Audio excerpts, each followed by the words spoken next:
السلام عليكم ورحمة الله وبركاته. அல்லாஹ்வுடைய தூதர் முஹம்மது ரசூலுல்லாஹ் ஸல்லல்லாஹு அலைஹி வஸல்லம் அவர்களுடைய கண்ணியத்தை பாதுகாப்பது எம்முடைய பொறுப்பு கிடையாது. அது அல்லாஹ்வுடைய பொறுப்பு. அதற்கு நாம் தகுதியானவர்களும் கிடையாது.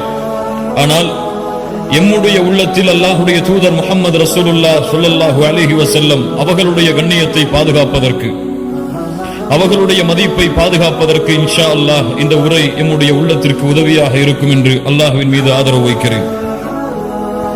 அல்லாஹ்வுடைய தூதர் முஹம்மது ரசூலுல்லாஹ் ஸல்லல்லாஹு அலைஹி வஸல்லம் அதிகமான உயரம் உள்ளவர்கள் கிடையாது, மிகவும் குட்டையானவர்களும் கிடையாது, நடுத்தரமான உயரத்தில் இருப்பவர்கள். அல்லாஹ்வுடைய தூதர் முஹம்மது ரசூலுல்லாஹ் ஸல்லல்லாஹு அலைஹி வஸல்லம் வெண்மையும் சிகப்பும் சேர்ந்த நிறத்தில் தங்களுடைய நிறத்தை உடையவர்கள். அல்லாஹ்வுடைய தூதர் முஹம்மது ரசூலுல்லாஹ் ஸல்லல்லாஹு அலைஹி வஸல்லம் அவர்களுடைய முகத்தை பார்த்தால் சந்திரனை பார்ப்பதை விட பிரகாசமாக இருக்கும்.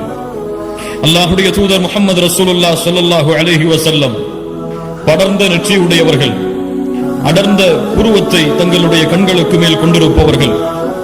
அல்லாஹ்வுடைய தூதர் முஹம்மது ரசூலுல்லாஹ் ஸல்லல்லாஹு அலைஹி வஸல்லம் நடந்து சென்றால் அவர்களுடைய நடையில் வீரம் இருக்கும், வீரத்தோடு பணிவும் சேர்ந்து இருக்கும்.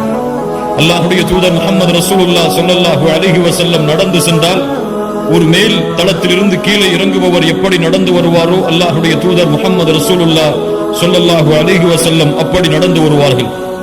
அல்லாஹ்வுடைய தூதர் முஹம்மது ரசூலுல்லாஹ் ஸல்லல்லாஹு அலைஹி வஸல்லமுடைய கரங்கள் பட்டாடையை விட, மிருதுவான பட்டை விட மென்மையாக இருக்கும். அல்லாஹ்வுடைய தூதர் முஹம்மது ரசூலுல்லாஹ் ஸல்லல்லாஹு அலைஹி வஸல்லம் அவர்களுடைய உடம்பிலிருந்து வருகின்ற நறுமணம் கஸ்தூரியின் நறுமணத்தை விட மேலானதாக இருக்கும்.